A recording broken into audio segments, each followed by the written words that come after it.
Selamat pagi sahabat-sahabat GHCC yang diberkati oleh Tuhan Yesus Kristus. Mari kita memuji dan menyembah Tuhan. Bapa, di dalam kuasa darah Anak Domba Allah yang kudus, Engkau menyucikan menguduskan kami, dan biarlah kami menghormati kekudusan, sebab tanpa kekudusan tidak ada seorang pun dapat melihat Allah. Dalam kekudusan, dalam tutupan kuasa darah Anak Domba Allah yang kudus, kami mau mengumpulkan segenap kekuatan kami, Tuhan, untuk menyembah-Mu. Di dalam nama Yesus kami bersyukur dan berdoa. Haleluya. Amin.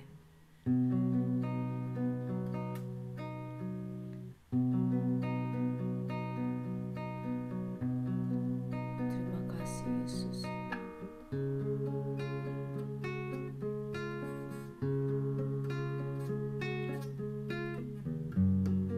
Bapakku datang menyembah-Mu di sini. Ku percaya Kau ada bagiku. Tak usah ku takut, sebab Kau sertaku.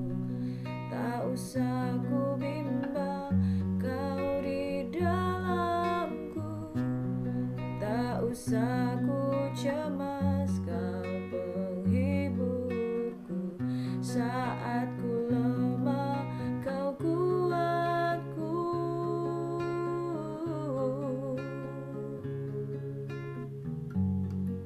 Bapakku datang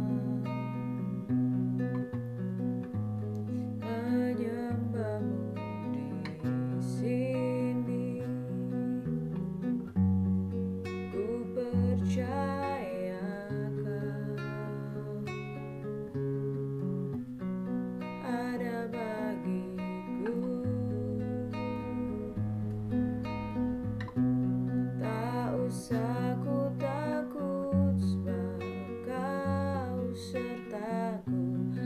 Tak usah ku bimbang, Kau di dalamku. Tak usah ku cemas, Kau penghiburku. Saat ku lemah, Kau kuatku. Ku nyanyi haleluya, ku nyanyi haleluya. Sungguh Kau hebat, ajaib perkasa perbuatanmu.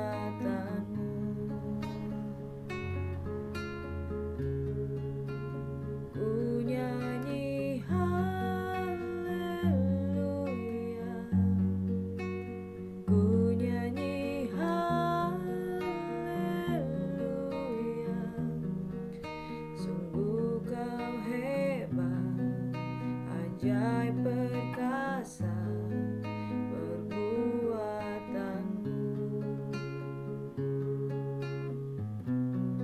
Di hidupku,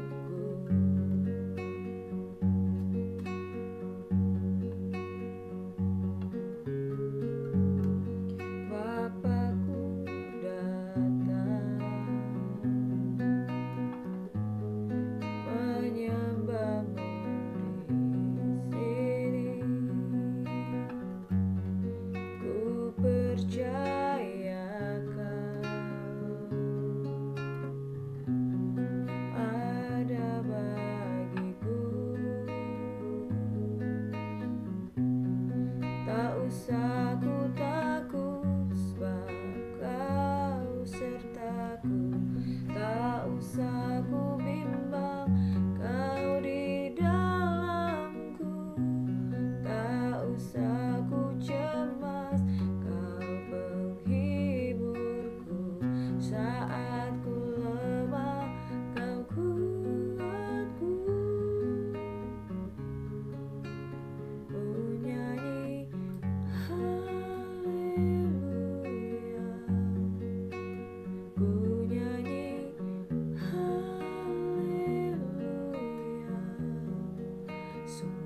kau hebat, ajaib perkasa perbuatanmu.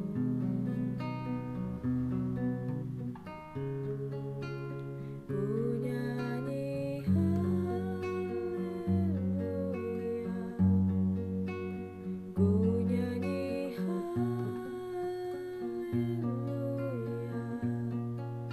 Sungguh kau hebat, ajaib perkasa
yang tidak pernah timbul di dalam hati, apa yang tidak pernah kami pikirkan, itu semua ya Tuhan yang Kau sediakan bagi kami Tuhan, termasuk semua yang ada di dalam kami, hidup nikah kami, pergaulan kami, pekerjaan kami, pelayanan kami. Jikalau di luar Tuhan, kami sungguh tidak berbuat apa-apa, kami tidak berbuah apa-apa. Sebab itu kami mau mendekat kepadamu Tuhan, supaya kami tidak dikatakan sebagai orang-orang yang kosong tanpa Engkau, tapi kami dipenuhkan di dalam Engkau.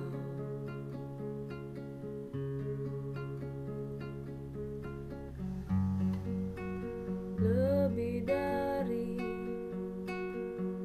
segalanya, ku ingin Kau Tuhan. Lebih dari segalanya, ku cinta Kau Yesus. Biarlah saat pagi hari ini lebih dalam lagi Roh Kudus memenuhi kami Tuhan. Lebih dari nafasmu Bapa, ku perlukan kasih-Mu Bapa. Peganglah tanganku ya Bapa, seumur hidupku. Lebih dari nafasku Bapa, ku perlukan kasih-Mu Bapa. Berjalan di samping-Mu Bapa, untuk selamanya. Lebih lagi Tuhan, lebih dari nafas-Mu Bapa, ku perlukan kasih-Mu Bapa. Berjalan di samping-Mu Bapa, seumur hidupku. Oh, lebih dari nafasku Bapa, ku perlukan kasih-Mu Bapa. Peganglah tanganku ya Bapa, untuk selamanya.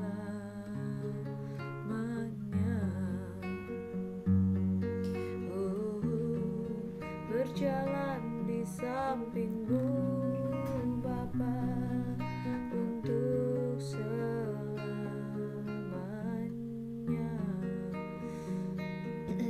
Terpujilah Tuhan. Syarabata kaya raba-laba-laba.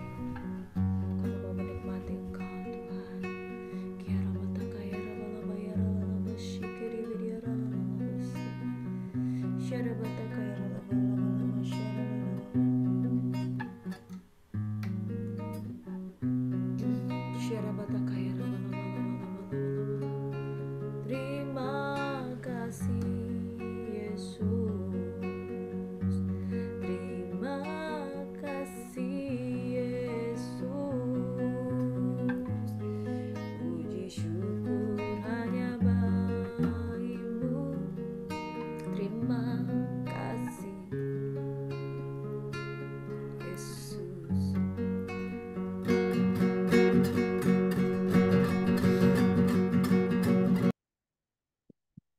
Terima kasih Tuhan Yesus. Kami berdoa untuk pagi hari ini Tuhan. Kami memasuki tanggal 14 Februari tahun yang diberkati untuk kami mendapatkan presiden dan wakil presiden yang terpilih, presiden dan wakil presiden yang ke-8. Mengawali pagi hari ini dengan ucapan syukur dan kami menyerahkan pilihan kami sepanjang hari ini dalam tangan Tuhan. Dan kami percaya gereja Tuhan akan bangkit dan berdiri bagi kota dan bangsa kami.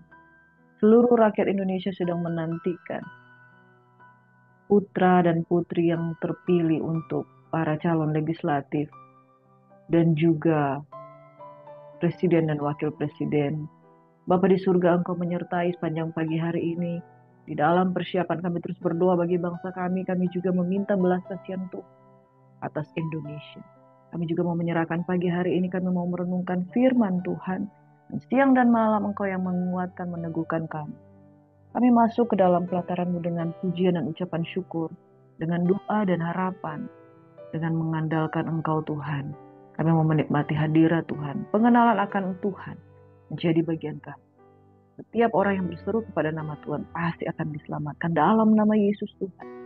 Taruh hatimu, taruh pikiranmu di dalam kami sehingga kami betul-betul mengenal Engkau secara pribadi di dalam nama Tuhan Yesus Kristus. Kami mau mendengarkan firman Tuhan. Haleluya. Amin. Selamat pagi. Shalom sahabat DSC yang diberkati Tuhan. Sambut pagi hari ini dengan ucapan syukur. Kita memuji dan menyembah Tuhan, membangunkan fajar dengan hati yang berharap kepada Tuhan. Sebelum kita memulai aktivitas segala sesuatu, izinkan hadirat Tuhan memenuhi kehidupan kita. Pada pagi hari ini, sebentar nanti mungkin saudara akan memilih calon-calon putra-putra yang terbaik untuk calon legislatif, mulai dari daerah, kabupaten, kota, sampai provinsi, dan juga Republik Indonesia, juga DPD, DPR RI, saudara. Kemudian yang paling penting yaitu presiden untuk bangsa kita. Jangan salah pilih, saudara. Berkatilah Indonesia dengan pilihanmu dan jangan golput. Kita tetap berdoa. Dan saudara, di dalam pagi hari ini, di dalam persiapan, kita sebentar lagi akan memilih calon-calon yang terbaik untuk Indonesia. Mari saudara, kita mau merenungkan firman Tuhan pada saat pagi hari ini. Gereja Tuhan akan menjadi tonggak bagi bangsa Indonesia untuk berdiri teguh, membela bangsa kita, dan menjadikan tiang doa yang kokoh untuk berdirinya negeri yang diberkati oleh Tuhan. Pagi hari ini kita melanjutkan perenungan firman Tuhan dari kitab Kisah Para Rasul, pasal yang ke-12 hingga pasal yang ke-16, 5 ayat firman Tuhan, dan selanjutnya dan seterusnya dengan judul Gereja Tuhan semakin dihambat, semakin merambat, dan justru bertumbuh.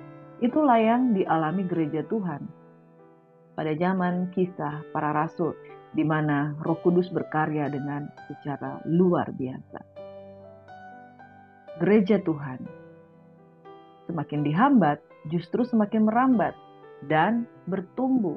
Saudaraku yang diberkati, oleh karena nyawa itu ada di dalam diri gereja, oleh karena Roh Kudus, oleh karena dunamis itu ada di dalam diri gereja, para rasul itu sudah menerima dunamis di dalam kehidupan mereka.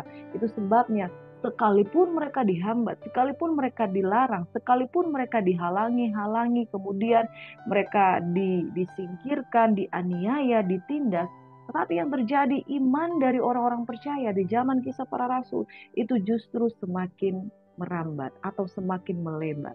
Dan terjadi pertumbuhan yang luar biasa.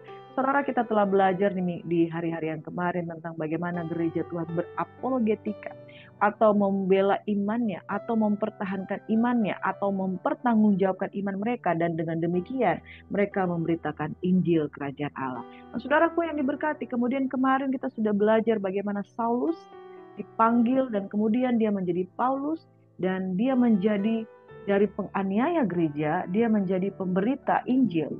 Nah, saudara, dia membela kebenaran Injil, dan kemudian semakin dia membela kebenaran Injil, semakin banyak murid-murid yang tumbuh di bawah didikan dan pemuritan dia. Nah, saudaraku yang diberkati oleh Tuhan Yesus Kristus, firman Tuhan berkata kepada Paulus,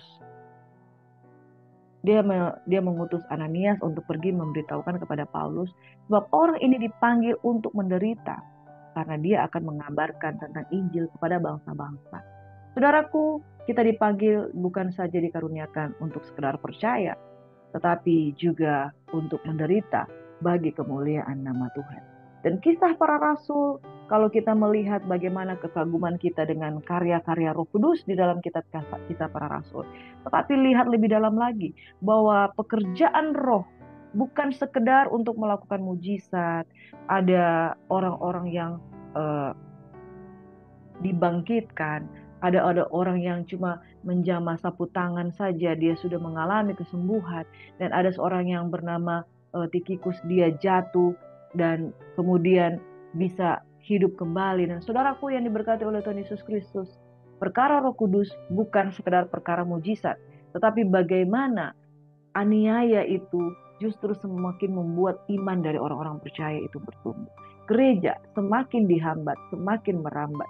Saudaraku yang diberkati oleh Tuhan Yesus Kristus, kalau kita orang-orang yang baru bertobat, saudara, baru bertobat, belajar kisah para rasul ini, di mana mereka dengan kasih mula-mula mereka berjumpa Tuhan secara pribadi, menemukan janji-janji Tuhan digenapi di dalam kehidupan mereka. Ketika mereka diperintahkan, nantikan janji Bapa di Yerusalem, nantikan bagaimana kuasa Roh Kudus melingkupi mereka. Dan saudara, ketika kita masih berada di dalam kasih mula-mula itu sangat berapi-api, dijamah Roh Kudus, dan jangan stop sampai di situ, saudara. Belajar dengan benar-benar kisah para rasul, bagaimana kuasa Roh Kudus akan menyertai mereka, dan kemudian mereka akan menjadi saksi di Yerusalem, Yudea, Samaria, sampai ke ujung bumi. Saudaraku, jangan meninggalkan persekutuan dengan Roh Kudus. Jangan meninggalkan persekutuan dengan Roh Kudus, di mana engkau mengalami karya-karya Tuhan. Engkau dibaptis Roh Kudus, engkau berbahasa roh, engkau memiliki karunia-karunia yang baru, karunia penglihatan, mimpi, engkau memiliki karunia untuk menafsirkan, engkau memiliki karunia untuk berkata-kata di dalam kata-kata pengetahuan, engkau memiliki karunia hikmat, engkau memiliki karunia melayani. Semua yang dikerjakan oleh Roh Kudus itu dahsyat, luar biasa. Jangan berhenti sampai di sini. Tetapi kerjakanlah keselamatanmu dengan takut dan gentar, dan beritakan Injil keselamatan kepada bangsa-bangsa. Saudara yang diberkati oleh Tuhan Yesus Kristus, sangat luar biasa kisah para rasul. Karena pekerjaan roh, maka para rasul itu menjadi orang-orang yang luar biasa. Bahkan mereka sangat dikagumi. Saudara, ada beberapa poin penting di sini bagaimana gereja dianiaya, bagaimana para rasul dianiaya. Tetapi ketika mereka dianiaya, justru mereka tumbuh sebagai rasul-rasul yang dahsyat dan luar biasa. Sekilas tentang kisah Rasul 12 hingga kisah Rasul 16. Di kisah Rasul 12 hingga ada 16 itu ada penganiayaan yang terjadi di bawah Herodes Agripa, dan pada waktu dia melakukan penganiayaan, maka Yakobus, saudara Yohanes itu kemudian dibunuh. Dan saudaraku yang diberkati oleh Tuhan Yesus Kristus, lalu ketika dia melihat bahwa itu menyenangkan hati orang Yahudi, dia juga menganiaya Petrus dan memenjarakannya. Lalu ada perkembangan gereja Tuhan, bagaimana kemudian mereka memiliki dasar-dasar pemahaman teologia, mereka mengajarkan Injil, memberitakan Injil kepada bangsa-bangsa lain, dan mereka mengajarkan bagaimana supaya bangsa Israel itu tidak, bangsa-bangsa di luar Yahudi itu tidak perlu disunat, tetapi mereka hanya dengan mereka sungguh-sungguh percaya oleh karena kasih karunia Allah, sebagaimana yang dinyatakan melalui Rasul Petrus. Dan saudara, kemudian perjalanan misi pertama Paulus, itu Paulus dan Barnabas diutus oleh gereja di Antioquia. Kemudian ada wilayah-wilayah tertentu yang diinjili.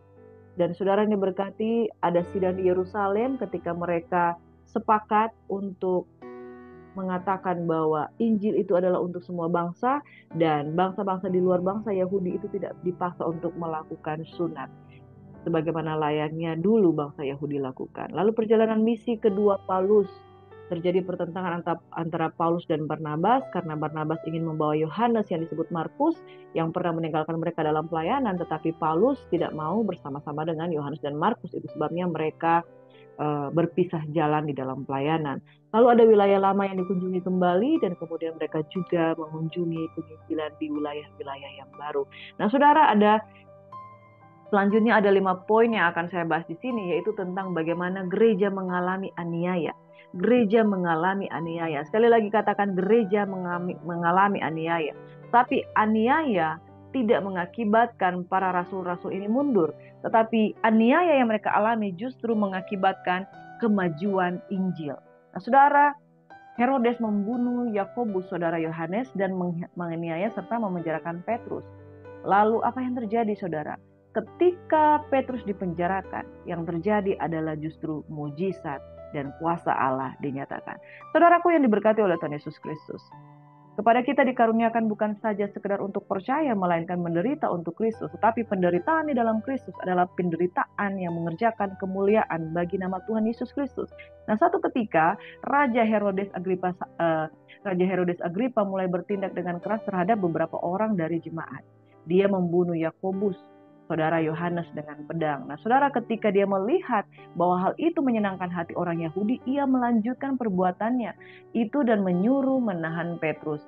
Waktu itu hari raya roti tidak beragi. Nah, saudara, ketika Petrus ditangkap, dia dipenjarakan di bawah penjagaan 4 regu.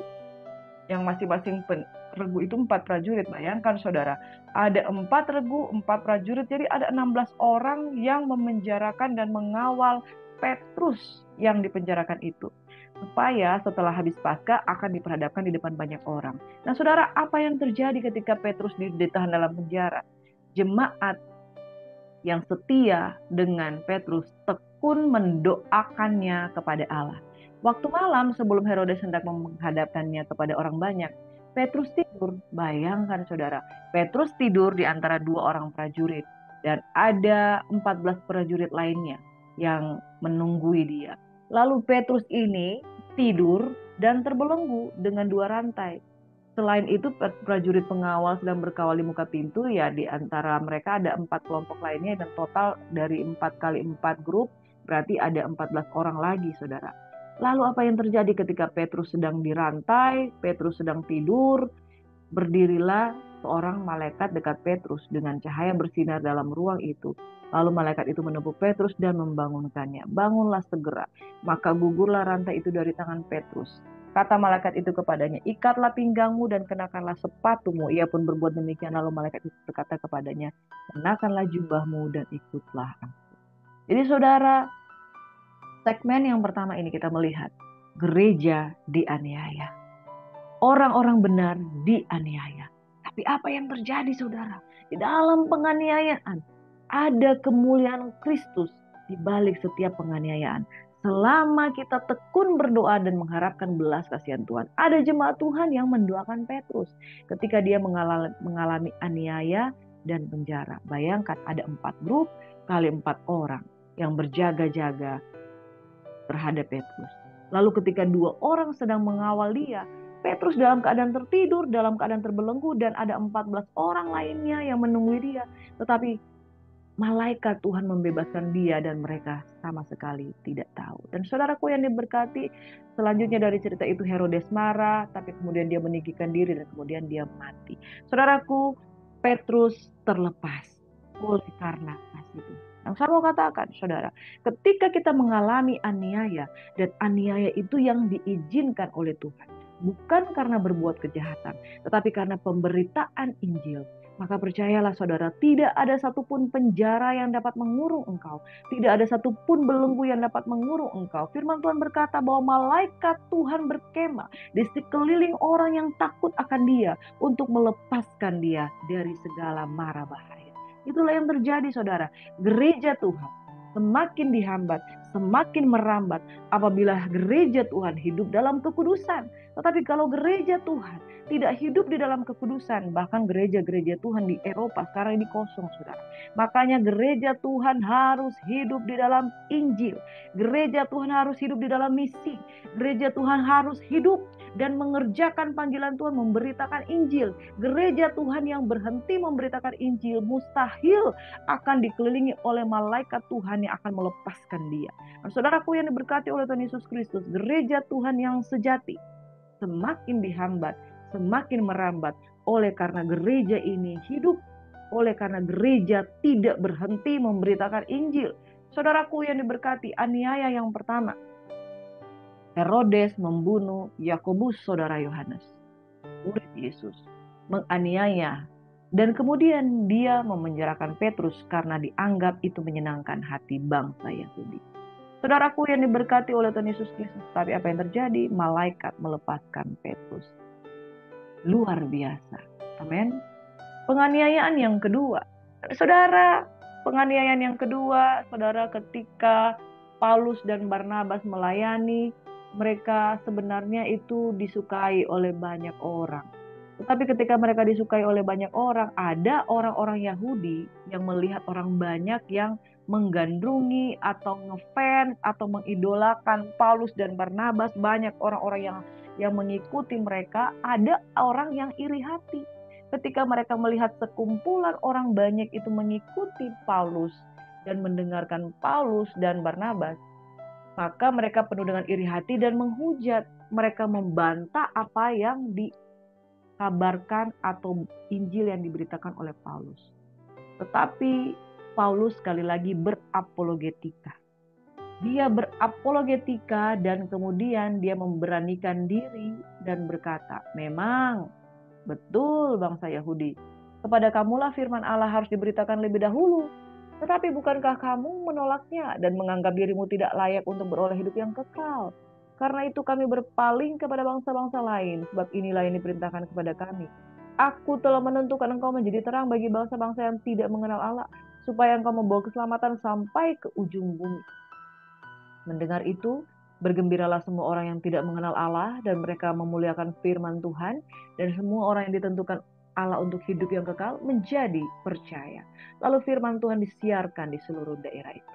Orang-orang Yahudi menghasut perempuan-perempuan terkemuka yang takut akan Allah dan pembesar-pembesar di kota itu, dan mereka menimbulkan penganiayaan atas Paulus dan Barnabas dan mengusir mereka dari daerah itu. Akan tetapi Paulus dan Barnabas mengebaskan debu kaki mereka sebagai peringatan bagi orang-orang itu, lalu pergi ke Ikonium, dan murid-murid di Antioquia penuh dengan sukacita dan dengan Roh Kudus. Saudara, jika gereja Tuhan memberitakan Injil tanpa takut, dengan penuh keberanian, sekalipun ada orang iri hati, sekalipun mereka akan dihambat, tetapi mereka tetap bersukacita oleh karena Roh Tuhan ada pada mereka. Saudara, ketika bangsa Yahudi iri hati dan menolak Yesus yang diberitakan oleh Paulus dan Barnabas, saudara, justru bangsa Yahudi kehilangan keselamatan, tetapi keselamatan itu diberitakan sampai ke ujung bumi, dan keselamatan itu menjadi bagian dari bangsa-bangsa lain yang tidak mengenal Allah. Kabar ini membawa sukacita bagi bangsa-bangsa lain yang takut akan Allah. Saudaraku yang diberkati oleh Tuhan Yesus Kristus, gereja Tuhan semakin dihambat, semakin merambat selama gereja Tuhan itu memberitakan Injil kebenaran. Orang-orang yang iri hati dengan Injil, yang menolak keselamatan, mereka akan kehilangan keselamatan, dan keselamatan itu akan dikabarkan kepada bangsa-bangsa lain. Saudaraku yang diberkati, kesudahan itu belum akan terjadi sampai Injil diberitakan sampai ke ujung bumi. Sebab itu, beritakanlah Injil, jangan gentar, jangan takut, sekalipun ada aniaya, tetapi terus beritakan Injil, sehingga justru akan mengakibatkan perkembangan Injil, kemajuan akan Injil, saudara. Itulah kisah yang kedua tentang penganiayaan gereja Tuhan. Kisah yang ketiga, bagaimana Paulus dan Barnabas itu dieluk-elukan. Saking dieluk-elukan, mereka dihormati seperti dewa Hermes dan dewa Zeus. Mereka begitu digandrungi, begitu banyak fans dalam kehidupan mereka. Akhirnya apa yang terjadi, saudara? Ketika mereka menolak untuk disanjung-sanjung, mereka difitnah dan dibenci. Ayat ke-11 dari Kisah Rasul 14. Ketika orang banyak melihat apa yang telah diperbuat Paulus, mereka itu berseru dalam bahasa Likaonia, dewa-dewa telah turun ke tengah-tengah kita dalam rupa manusia. Barnabas mereka sebut Zeus, dan Paulus mereka sebut sebagai Hermes, karena ia yang berbicara. Jadi ada dua dewa yang disembah bangsa yang Yunani, itu mereka sebutkan itu ada dalam diri Barnabas dan ada di dalam diri Paulus. Mereka tidak mau disembah sebagai dewa, karena mereka sendiri tidak percaya dengan dewa, dan mereka sendiri sedang mengabarkan Tuhan yang benar, yaitu Yesus. Otomatis sebutan ini, sekalipun itu merupakan sanjungan, sekalipun itu merupakan sebuah bagian dari penghormatan, tetapi mereka tidak gila hormat, karena itu penyesatan, saudara. Menyesatkan ketika mereka diakui sebagai dewa, dan mereka tidak mau mencuri kemuliaan. Maka datanglah imam dewa Zeus yang kuilnya terletak di luar kota.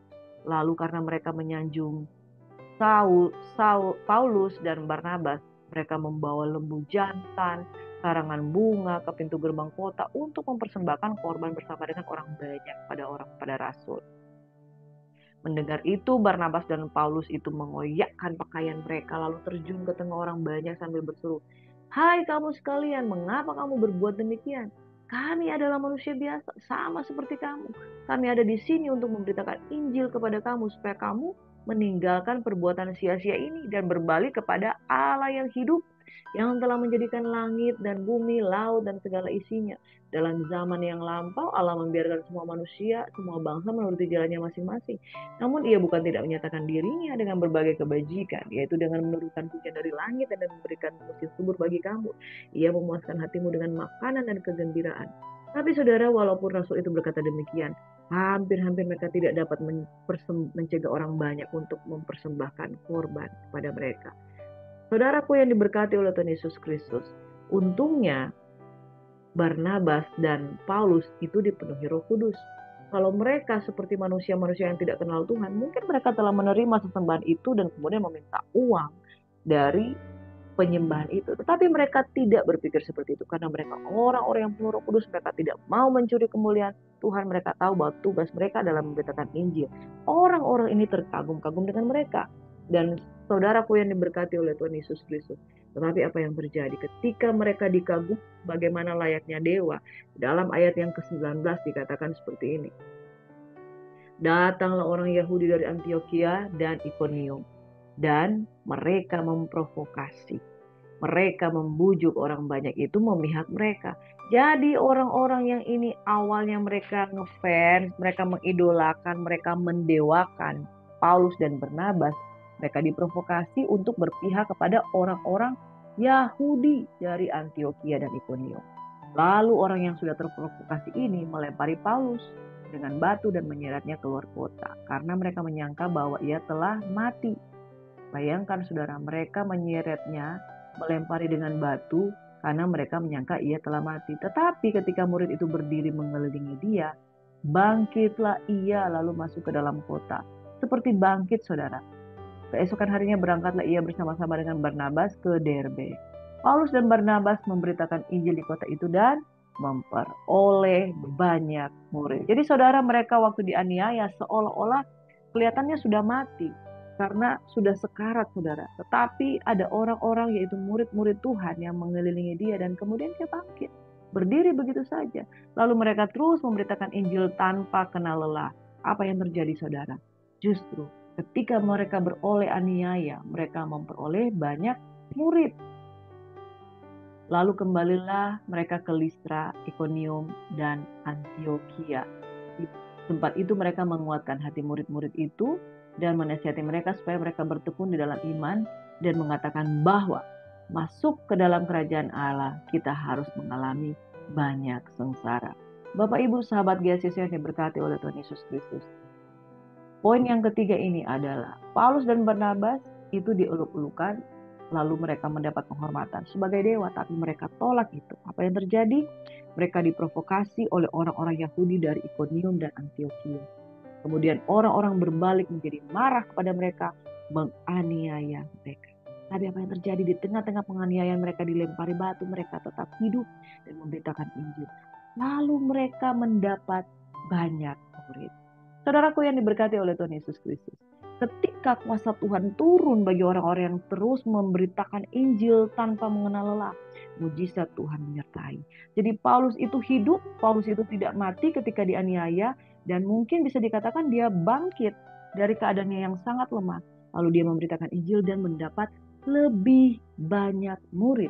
Bapak Ibu Saudara yang diberkati oleh Tuhan Yesus Kristus, penganiayaan jika di dalam kemuliaan Tuhan itu mengerjakan penuaian jiwa yang besar. Amin. Saudara, ketika mereka dengan sungguh-sungguh tidak mau mencuri kemuliaan, mereka dengan sungguh-sungguh melayani, mereka tidak takut dengan manusia, mereka dengan sungguh-sungguh melayani, tidak takut dianiaya. Apa yang terjadi? Ada pelipat gandaan jiwa-jiwa. Mereka mendapatkan banyak. Saudara, gereja semakin dihambat, semakin merambat, semakin bertumbuh di dalam iman, bertumbuh di dalam kuasa, bertumbuh di dalam lebih banyak jiwa-jiwa ditambahkan. Gereja yang normally hidup, dia pasti akan membawa banyak jiwa masuk ke dalam kerajaan surga. Amin. Yang keempat, saudara, di dalam Kisah Rasul 15, orang Farisi yang sudah lahir baru, karena mereka terbiasa hidup dengan gaya hidup orang bangsa Yahudi, yaitu memelihara ketetapan-ketetapan dan budaya bangsa Yahudi. Ketika mereka diselamatkan, mereka mensyaratkan sunat supaya orang-orang selamat. Nah, ayat yang pertama berkata seperti ini dalam Kisah Rasul 1. Beberapa orang datang dari Yudea ke Antioquia untuk mengajarkan kepada saudara-saudara di situ. Jika kamu tidak disunat menurut adat istiadat yang diwariskan Musa, kamu tidak dapat diselamatkan. Tapi Paulus dan Barnabas dengan keras melawan dan membantah pendapat mereka itu. Jadi saudara, ini adalah konsili-konsili yang awal-awal. Jadi kesatuan bapak-bapak gereja, kesatuan para rasul untuk memunculkan satu doktrin gereja Tuhan, di mana di sini ada pengajaran-pengajaran baru yang muncul, bahwa sesungguhnya perkara sunat dan tidak disunat itu bukan syarat keselamatan. Sebab perkara sunat dan tidak disunat di dalam perjanjian baru, yang paling penting adalah sunat hati. Di dalam perjanjian baru yang paling penting adalah keselamatan oleh karena kasih karunia Tuhan dan menerima kuasa Roh Kudus. Paulus dan Barnabas dengan keras melawan dan membantah pendapat mereka itu. Akhirnya ditetapkan supaya Paulus dan Barnabas serta beberapa orang lain dari jemaat itu pergi kepada rasul-rasul dan penatua-penatua di Yerusalem untuk membicarakan soal itu. Lalu mereka membicarakan soal itu dengan saudara-saudara rasul-rasul yang lainnya, khususnya Petrus. Nah, kalau saudara ingat di dalam Petrus 10, saudara, bagaimana Petrus menginjil kepada seorang perwira yang bernama Cornelius. Di situ Simon Petrus mendapatkan penglihatan tentang binatang-binatang haram yang boleh mereka makan. Nah, saudara, disitulah Tuhan menyatakan bahwa keselamatan itu bagi bangsa-bangsa yang lain. Dan Tuhan tidak membatasi perkara sunat dan tidak sunat. Saudaraku yang diberkati oleh Tuhan Yesus Kristus, setibanya mereka di Yerusalem, mereka disambut oleh jemaat dan para rasul dan penatua. Lalu mereka menceritakan segala sesuatu yang Allah lakukan dengan perantara mereka. Beberapa orang dari golongan Farisi yang telah menjadi percaya datang dan berkata, orang bukan Yahudi harus disunat dan diwajibkan untuk menuruti hukum Musa. Lalu rasul-rasul dan penatua itu bersidang. Beberapa waktu lamanya mereka bertukar pikiran, lalu berdirilah Petrus dan berkata kepada mereka, saudara-saudara, kamu tahu bahwa sejak semula Allah telah memilih aku di antara kamu supaya dengan perantara mulutku bangsa-bangsa lain mendengar berita Injil dan menjadi percaya. Baca kembali dalam Kisah 10:11. Dan Allah yang mengenal hati manusia telah menyatakan kehendaknya untuk menerima mereka, sebab Ia mengaruniakan Roh Kudus juga kepada mereka sama seperti kepada kita. Dan Ia sama sekali tidak mengadakan perbedaan antara kita dengan mereka, sesudah Ia menyucikan hati mereka oleh iman. Saudara, inilah yang menjadi doktrin dasar-dasar gereja Tuhan, bahwa keselamatan oleh karena Tuhan menyucikan mereka oleh iman, sola fide. Kalau demikian, mengapa kamu mencobai Allah dengan meletakkan pada tengkuk murid-murid itu suatu kuk yang tidak dapat dipikul baik oleh nenek moyang maupun kita sendiri? Sebaliknya, kita percaya bahwa oleh kasih karunia Tuhan Yesus Kristus kita akan beroleh keselamatan sama seperti mereka juga. Maka diamlah seluruh umat itu, lalu mereka mendengarkan Paulus dan Barnabas menceritakan segala tanda dan mujizat yang dilakukan Allah dan dengan perantara mereka di tengah-tengah bangsa lain. Saudaraku yang diberkati, gereja Tuhan, bapak-bapak gereja, yaitu para rasul, penatua dan rasul-rasul. Dan kalau mau dibilang bahwa Petrus itu lebih senior dari Paulus, karena Petrus adalah batu karang yang teguh, yang sudah Tuhan katakan, di atas batu karang ini aku akan mendirikan gereja Tuhan. Jadi bapak gereja yang pertama yaitu Rasul Petrus, dia adalah bapak gereja yang mendirikan doktrin-doktrin kepercayaan Kristen yang kuat, teguh, kokoh, bahwa keselamatan hanya oleh karena iman, bukan karena sunat. Dan yang kedua, keselamatan itu Tuhan berikan bagi seluruh bangsa. Dan saudara, Tuhan menyucikan hati oleh karena percaya, oleh karena iman. Demikianlah saudara, orang Farisi, orang-orang Yudea mensyaratkan sunat untuk selamat, tetapi firman Tuhan katakan keselamatan dan karunia Roh Kudus untuk semua bangsa. Oleh karena itu, sekalipun mereka tidak disunat, ketika mereka percaya dengan iman, mereka juga selamat. Saudara, dalam Tuhan Yesus Kristus, gereja semakin dihambat dengan filosofi-filosofi yang dari manusia, filosofi-filosofi dari daging, tapi Roh Kudus bekerja dan menyatakan kuasa bahwa sola fide, sola gratia, sola scriptura, hanya karena iman, hanya karena kasih karunia Tuhan, dan hanya karena firman. Amin. Poin yang kelima, saudara, Kisah Para Rasul 16. Paulus dan Silas dipenjara karena mematikan penghasilan tukang gunung. Lalu apa yang terjadi, saudara? Kepala penjara dibaptis. Saudara, ketika Paulus dan Silas diutus oleh para rasul dan para penatua, lalu kemudian mereka pergi ke tempat sembahyang, bertemu dengan hamba perempuan yang punya roh tenung, dan tenungan-tenungan tuannya memperoleh penghasilan besar. Ia mengikuti Paulus dan kami dari belakang sambil berseru, "Orang-orang ini adalah hamba Allah yang maha tinggi. Mereka memberitakan kepadamu jalan pada keselamatan." Hal itu dilakukan beberapa hari lamanya. Tapi ketika Paulus tidak tahan lagi akan gangguan itu, ia berpaling dan berkata kepada roh itu, "Demi nama Yesus Kristus aku menyuruh engkau keluar dari perempuan ini." Seketika itu juga keluarlah roh itu. Ketika tuan-tuan perempuan itu melihat bahwa harapan mereka akan mendapat penghasilan lenyap, mereka menangkap Paulus dan Silas, lalu menyeret mereka ke pasar untuk menghadap penguasa. Setelah mereka membawa keduanya menghadap pembesar kota itu, berkatalah mereka, "Orang-orang ini mengacaukan kota kita ini karena mereka orang Yahudi, dan mereka mengajarkan adat istiadat yang kita sebagai orang Rom tidak boleh menerimanya atau menurutinya." Juga orang banyak bangkit menentang mereka. Lalu pembesar kota itu menyuruh mengoyakkan pakaian dari tubuh mereka dan mendera mereka. Setelah mereka berkali-kali didera, mereka dilemparkan ke dalam penjara. Kepala penjara diperintahkan untuk menjaga mereka dengan sungguh-sungguh. Nah, saudara, di dalam kisah ini dikatakan bahwa mereka ketemu dengan hamba perempuan, mempunyai roh tenung. Waktu dia sebagai tukang tenung, dia memperoleh penghasilan. Jadi dia seperti dukun yang berpraktek perdukunan, yang berpraktek sihir, dan dia mendapat upah dari tenungannya itu. Kemudian dia mengikuti Paulus, dia membesar-besarkan Paulus. Orang ini adalah hamba Allah yang maha tinggi, mereka memberitakan kepadamu jalan kepada keselamatan. Kelihatannya baik, saudara. Kelihatannya mereka mempromosikan Paulus. Tetapi orang ini punya roh tenung. Orang ini punya motivasi untuk kekayaan. Dia dengan maksud tujuan tertentu supaya dia beroleh keuntungan ketika mereka mengikuti Paulus dan Silas yang mampu melakukan banyak mujizat lebih hebat dari dia. Jadi dia mempromosikan Paulus, tetapi Paulus tahu ini rohnya nggak benar. Dia nggak tahan. Dia usir roh itu demi nama Yesus. Dia usir roh itu keluar dari perempuan. Ketika roh itu keluar dari perempuan itu, harapan mereka untuk mendapatkan penghasilan lenyap. Nah, ketika mereka yang awalnya mengeluk-elukkan Paulus dan Silas berbalik arah, berbalik tujuan karena motivasi mereka udah ketahuan, motivasi mereka sudah digugurkan Paulus dan Silas. Paulus dan Silas ini diseret ke pasar untuk menghadap penguasa. Dibawa kepada pembesar-pembesar kota itu, difitnah. Dikatakan, orang-orang ini pengacau. Orang-orang ini mengajarkan ajaran yang sesat.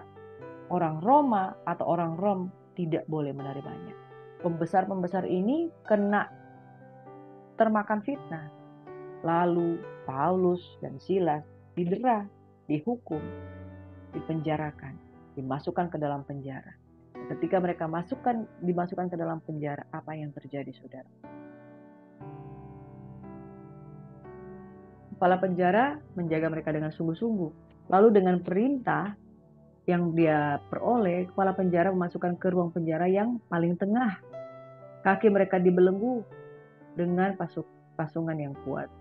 Kira-kira tengah malam Paulus dan Silas berdoa dan menyanyikan puji-pujian kepada Allah. Dan orang-orang hukuman lain mendengarkan mereka. Akan tetapi terjadilah gempa bumi yang hebat, sehingga sendi-sendi penjara itu goyah. Dan seketika itu juga terbukalah semua pintu dan terlepaslah belenggu mereka semua. Kepala penjara itu terjaga dari tidurnya dan melihat pintu penjara terbuka. Ia menghunus pedangnya hendak membunuh diri karena ia menyangka bahwa orang hukuman itu telah melarikan diri. Tapi Paulus berseru dengan nyaring, "Jangan celakakan dirimu sebab kami semuanya masih ada di sini." Lalu kepala penjara itu membawa sulu atau api, berlari masuk dengan gemetar, tersungkur depan Paulus dan Silas. Ia mengantar mereka keluar dan berkata, "Tuan, apa yang harus kuperbuat supaya aku selamat?" Kata mereka, "Percayalah kepada Tuhan Yesus Kristus dan engkau akan selamat, engkau dan seisi rumahmu." Jadi saudara, di dalam kesempatan mereka ada di dalam penjara, ketika mereka dimasukkan oleh perempuan-perempuan orang Rom itu, ketika mereka memfitnah mereka, dan Paulus dan Silas masuk ke dalam penjara, di sana terjadi mujizat. Ketika mereka berdoa, memuji dan menyembah, mereka terlepas, terjadi mujizat, dan mereka ketemu dengan satu jiwa. yaitu kepala penjara. Bukan cuma satu jiwa kepala penjara, tetapi ia dan seisi rumahnya. Dikatakan kepala penjara itu gelisah, kemudian ketakutan, dia bilang, apa yang harus kulakukan? Lalu ketika dia takut, masuklah penginjilan. Masuklah penginjilan itu disampaikan Paulus dan Silas kepada kepala penjara itu. Percayalah kepada Tuhan Yesus Kristus dan engkau akan selamat, engkau dan seisi rumahmu. Bapak Ibu Saudara yang diberkati oleh Tuhan Yesus Kristus, satu orang selamat maka seluruh keluarga diselamatkan. Kalau engkau percaya dan keluargamu percaya, maka keluargamu akan selamat. Lalu ketika Paulus dan Silas memberitakan firman Tuhan kepadanya, membawa semua orang yang ada di rumahnya. Pada jam itu juga, saudara, kepala penjara itu membawa mereka dan membasuh bilur mereka. Ia dan keluarganya memberi diri dibaptis. Luar biasa, saudara. Dia membawa masuk mereka ke rumahnya, menghidangkan makanan pada mereka, sangat bergembira, dan ia seluruh rumahnya menjadi percaya. Hari siang, pembesar kota itu menyuruh pejabat-pejabat kota itu pergi dengan pesan, lepaskan kedua orang itu. Kepala penjara meneruskan pesan kepada Paulus, pembesar kota telah menyuruh melepaskan kamu, jadi keluarlah kamu sekarang dan pergilah dengan selamat. Tapi Paulus berkata, tanpa diadili mereka mendera kami, warga negara Roma, depan umum, lalu melemparkan kami ke dalam penjara. Sekarang mereka mau mengeluarkan kami dengan diam-diam? Tidak mungkin demikian. Biarlah mereka sendiri datang dan membawa kami keluar. Lalu pejabat itu menyampaikan perkataan itu kepada pembesar kota. Ketika mereka mendengar Paulus dan Silas adalah orang Rom atau orang Roma, takutlah mereka. Mereka minta maaf, membawa kedua rasul keluar, memohon supaya mereka meninggalkan kota itu. Lalu mereka meninggalkan penjara itu, pergi ke rumah Lydia, dan setelah bertemu dengan saudara-saudara di situ, mereka menghiburkan mereka dan berangkatlah kedua rasul itu. Jadi saudara, mereka masuk keluar dari penjara dan mereka keluar dengan terhormat karena pembesar-pembesar itu meminta maaf kepada mereka. Luar biasa, saudara. Penganiayaan yang dialami gereja Tuhan melalui para rasul, yaitu Paulus dan Silas yang dipenjara karena mereka mematikan penghasilan tukang tenung itu. Justru mereka dalam penjara mereka beroleh mujizat, ketemu dengan kepala penjara diinjili, dan seisi rumahnya diinjili dan dibaptis. Luar biasa ya saudara, beri tepuk tangan untuk Tuhan Yesus Kristus, bahwa di tengah-tengah penganiayaan, kalau kita sungguh-sungguh berpusat kepada Kristus, berdoa dan memuji Tuhan, belenggu terlepas, ketemu dengan jiwa itu diselamatkan, dan upahmu besar di surga, saudara, karena membawa jiwa itu diselamatkan, bertobat, lahir baru, dan percaya kepada Yesus. Nah, saudara, apa yang terjadi? Pembesar-pembesar kota yang memenjarakan mereka minta maaf. Saudara, Tuhan sanggup membalikan keadaan. Ketika engkau sungguh-sungguh percaya hidup benar kudus di hadapan Tuhan, maka akan terjadi mujizat, kelepasan, dan jiwa-jiwa akan ditambahkan. Amin, di dalam pelayananmu. Saudara, mari kita simpulkan di dalam Kisah Para Rasul 12 hingga Kisah Rasul 16 ini ada 5 poin penganiayaan, tetapi juga membuahkan hasil yang membawa tanda-tanda heran dan memuliakan Tuhan. Ketika Herodes membunuh Yakobus, saudara Yohanes, dan menganiaya serta memenjarakan Petrus, justru di penjara malaikat melepaskan Petrus dan terjadi mujizat. Petrus terlepas dan kemuliaan Tuhan dinyatakan. Ketika yang kedua di Kisah 3, bangsa Yahudi iri hati dan menolak Yesus, tetapi kemudian keselamatan dikabarkan sampai ke ujung bumi. Pasal ke-14, Paulus dan Barnabas menolak penghormatan sebagai dewa. Mereka difitnah dan dibenci, tapi kemudian mereka justru memperoleh banyak murid. Di dalam Kisah Rasul 15, orang Farisi mensyaratkan sunat untuk selamat, tetapi kemudian rasul-rasul menemukan satu kenyataan bahwa dengan iman, keselamatan, dan karunia Roh Kudus itu disediakan untuk semua bangsa. Kisah Rasul 16, poin kelima, Paulus dan Silas dipenjara karena mereka mematikan penghasilan tukang tenung, mereka mengusir roh jahat di dalam diri perempuan itu. Kemudian apa yang terjadi? Mereka masuk di dalam penjara, mereka mengalami kelepasan, mereka menjangkau jiwa, kepala penjara bersama seluruh keluarganya dibaptis. Luar biasa, amin. Saudaraku yang diberkati Tuhan Yesus Kristus, tetap percaya, tetap semangat. Selama kita dianiaya, asal kita benar hidup dalam Tuhan, gak berhenti memberitakan Injil, takut akan Tuhan, dipenuhi Roh Kudus, maka pasti gereja Tuhan pasti akan bertumbuh. Dan lebih baik daripada itu adalah jiwa-jiwa ditambahkan untuk hormat kemuliaan Tuhan. Amin. Di akhir ibadah pada malam hari ini saya mengajak kita semua sebagai gereja untuk terus bertumbuh, sekalipun dianiaya, sekalipun kita di bangsa ini kita adalah minoritas, sekalipun di bangsa ini kita itu sebagai pemimpin-pemimpin masih sangat kurang menjadi pemimpin-pemimpin bangsa. Mungkin di gereja kita Mungkin gereja Tuhan masih dianiaya, masih belum dipercayakan karena ada kaum yang mayoritas yang memimpin negeri ini. Tetapi kita terus berdoa, bersyafaat untuk kota, bangsa, dan negara. Dan di setiap momen dan kesempatan ketika gereja dianiaya, biarlah kita yang ditindas semakin bangkit, kemudian yang terhambat semakin merambat, dan kemudian Tuhan akan nyatakan dan memuliakan namanya melalui anak-anak Tuhan. Saudara, mari kita berdoa syafaat untuk bangsa dan negara, karena kita tahu bahwa pada hari ini ada pemilu 2024, pemilihan presiden, wakil presiden, calon legislatif, dan semua yang akan terpilih pada hari ini. Kita berdoa untuk Indonesia. Mari kita bersyafaat bagi kota kita. Gereja Tuhan harus bangkit, gereja Tuhan harus teguh, gereja Tuhan harus kuat, gereja Tuhan harus semakin merambat dan bertumbuh sekalipun ada tekanan. Bapak, kami berdoa gereja Tuhan boleh bangkit bagi Indonesia. Gereja Tuhan boleh sepakat berdoa untuk Indonesia diberkati. Indonesia Tuhan, kami berdoa untuk pasangan calon presiden, wakil presiden nomor 1, 2, dan 3. Mereka punya pendukung masing-masing. Tetapi kami berdoa Tuhan, siapapun yang terpilih Tuhan, dengan pertimbangan apapun kami berdoa Tuhan, segala kecurangan digagalkan, dibatalkan dalam nama Tuhan Yesus Kristus.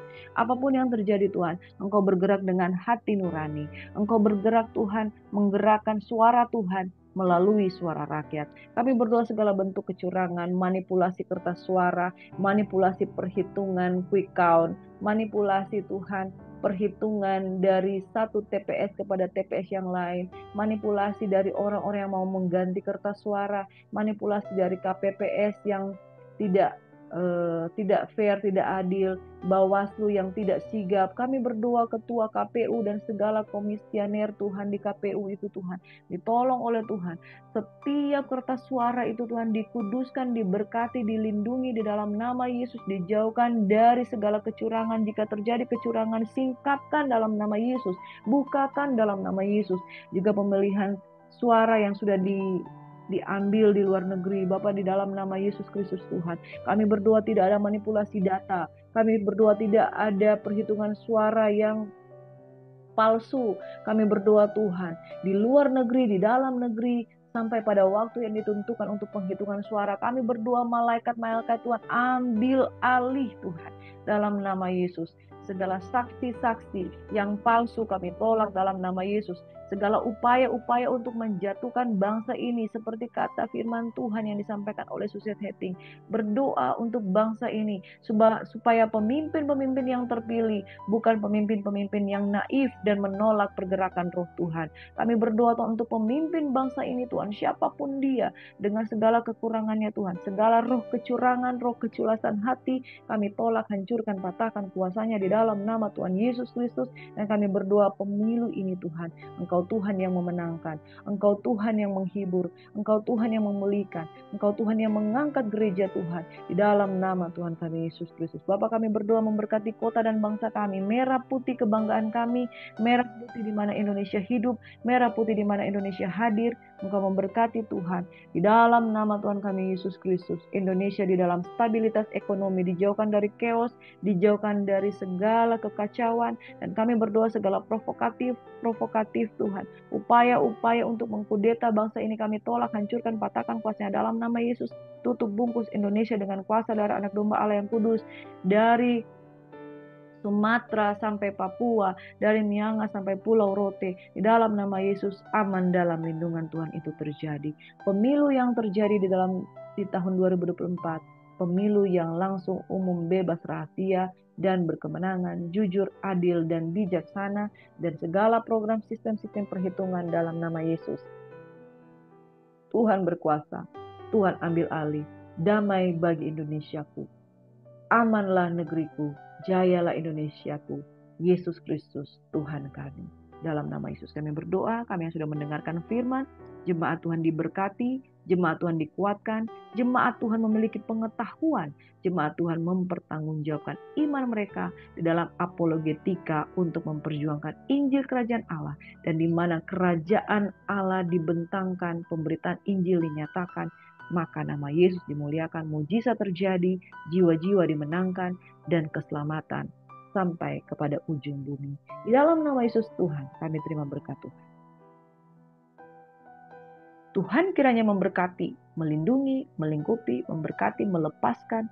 Indonesia diberkati, Indonesia dipulihkan.